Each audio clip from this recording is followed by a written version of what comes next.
नमस्ते फ्रेंड्स, कैसे हैं आप सभी। मैं बिहार की बेटी, झारखंड की बहू सीमा आपका मम्मास ब्लॉग में बहुत बहुत स्वागत करती हूँ। आज मैं अपने ब्लॉग में लेकर आई हूँ आप लोगों के लिए छठ पूजा का पौराणिक कथा और ये कैसे प्रचलन में आया, पूरे हिंदुस्तान में, भारतवर्ष में इसे क्यों मनाया जाता है, इसकी क्या कथा है, सभी बातें मैं आप लोगों को शेयर करूँगी। और बिहार में इसकी खास पूजा बहुत ज़्यादा धूमधाम से मनाई जाती है। ऐसे तो ये पूरे भारत का पर्व है, लेकिन ये शुरुआत कैसे हुई और क्यों हुई ये मैं आप लोगों की बता रही हूँ। तो एक कथा तो ये है, पौराणिक कथा, कि जब भगवान राम ने लंका पर विजय हासिल कर ली थी, लंका पर विजय के बाद भगवान राम और माता सीता ने व्रत रखा और सूर्यदेव की पूजा की। व्रत के बाद सप्तमी को सूर्योदय के समय सूर्यदेव को अर्घ्य देकर आशीर्वाद प्राप्त किया। इसके बाद से छठ पूजा मनाने की शुरुआत हुई। 4 दिनों तक चलने वाली छठ पूजा का बहुत ही धार्मिक महत्व है। इसकी पौराणिक कथा है। इसकी शुरुआत होती है कद्दू भात से, जिसमें स्पेशल चने की दाल बनती है, और अरवा चावल बनता है, जिसमें व्रती हैं दिन भर उपवास रहकर, इसका नहाए खाए भी बोला जाता है।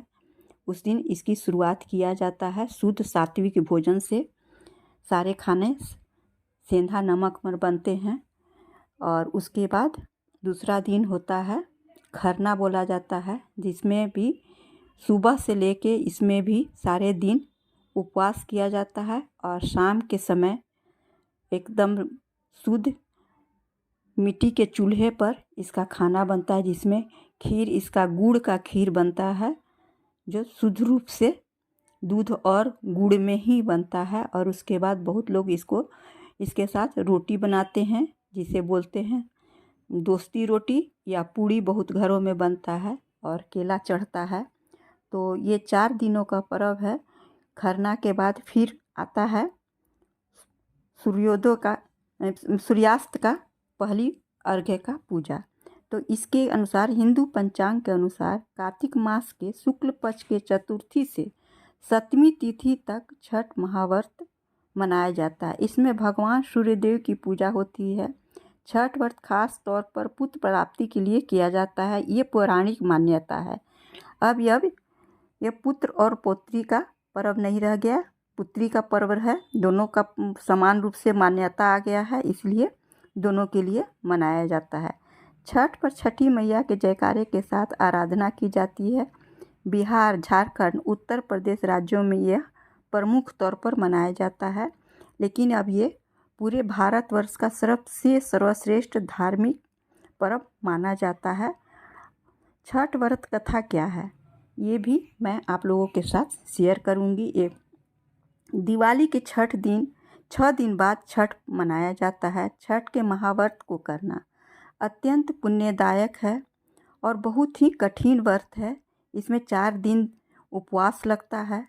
छठ व्रत के सबसे महत्वपूर्ण राशि कार्तिक शुक्ल षष्ठी तिथि को होता है। सूर्य उपासना का यह महापर्व 4 दिनों तक मनाया जाता है। छठ पर्व के लिए कई कथाएं प्रचलित हैं, किंतु पौराणिक शास्त्रों में इसे देवी द्रौपदी से जोड़कर देखा जाता है। ऐसी मान्यता है कि जब पांडव जुए में अपना सारा राजपाट हार गए, तब द्रौपदी ने छठ व्रत का रखा था। द्रौपदी के व्रत के फल से पांडवों को अपना राजपाट वापस मिल गया था। इसी तरह छठ व्रत का करने से लोगों के घर में समृद्धि और सुख आता है। छठ मुख्य रूप से, मैंने आपको बताया, बिहार, झारखंड, उत्तर प्रदेश सहित कई क्षेत्रों में मनाया जाता है। अब तो ये पूरे भारतवर्ष में मनाया जाता है। छठ पूजा या सूर्य षष्ठी या छठ व्रत में सूर्य भगवान की पूजा होती है और धरती पर लोगों के सुखी जीवन के लिए सूर्यदेव के प्रति आभार व्यक्त किया जाता है। सूर्यदेव को ऊर्जा और जीवन शक्ति का देवता माना जाता है, इसलिए छठ पर समृद्धि के लिए पूजा की जाती है। सूर्य की पूजा से विभिन्न बीमारियों का इलाज संभव है, ऐसा कहा जाता है। सूर्य पूजा के साथ स्नान किया जाता है। इससे कुष्ठ रोग जैसे गंभीर रोग भी दूर हो जाते हैं, ऐसे लोग मान्यता है, पौराणिक कथा है। छठ पर्व परिवार के सदस्यों और मित्रों की लंबी उम्र और समृद्धि के लिए भी मनाया जाता है। एक पौराणिक लोक कथा के अनुसार लंका विजय के बाद राम राज्य की स्थापना के दिन कार्तिक शुक्ल पक्ष षष्ठी को भगवान राम और माता सीता ने उपवास किया और सूर्य देव की उपासना की। इसीलिए सूर्य देव का आशीर्वाद प्राप्त किया और छठ व्रत की मान्यता शुरुआत हुई। एक अन्य मान्यता के अनुसार छठ पर्व की शुरुआत महाभारत काल में हुई थी। सूर्यपुत्र कर्ण ने सूर्य देव की पूजा शुरू की थी। कर्ण भगवान सूर्य का परम भक्त था। वो प्रतिदिन घंटों कमर तक पानी में खड़े होकर सूर्य को अर्घ्य देता था। सूर्य की कृपा से भी वह महान योद्धा बना था। आज भी छठ में अर्घ्य देने की यह पद्धति प्रचलित है। कुछ कथाओं में पांडवों के पत्नी द्रौपदी के द्वारा भी सूर्य पूजा करने का कहा जाता है। एक कथा और भी प्रचलित है। राजा प्रियव्रत को कोई संतान नहीं थी, तब महर्षि कश्यप ने पुत्रेष्टि यज्ञ कराकर उनकी पत्नी मालिनी को यज्ञाहुति के लिए बनाई गई खीर दी। इसके प्रभाव से उन्हें पुत्र हुआ, परंतु वह मृत पैदा हुआ। प्रियव्रत पुत्र को लेकर शमशान गए और पुत्र वियोग में प्राण त्यागने लगे। उसी वक्त भगवान की मानस कन्या देवसेना प्रकट हुई और कहा कि सृष्टि की मूल प्रवृत्ति के छठे अंश से उत्पन्न होने के कारण मैं षष्ठी कहलाती हूँ। राजन, तुम मेरा पूजन करो तथा और लोगों को प्रेरित करो। राजा ने पुत्र की इच्छा से देवी षष्ठी का व्रत किया और उन्हें पुत्र रत्न की प्राप्ति हुई। यह पूजा कार्तिक शुक्ल षष्ठी को हुई थी, इसलिए छठ पूजा का नाम पड़ा इनका।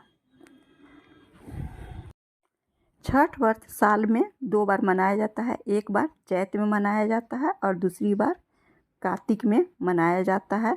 पारिवारिक सुख समृद्धि तथा मनोवांछित फल प्राप्ति के लिए यह पर्व मनाया जाता है।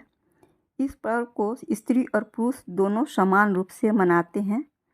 इसकी शुरुआत कार्तिक शुक्ल चतुर्थी को तथा समाप्ति कार्तिक शुक्ल सप्तमी को होती है।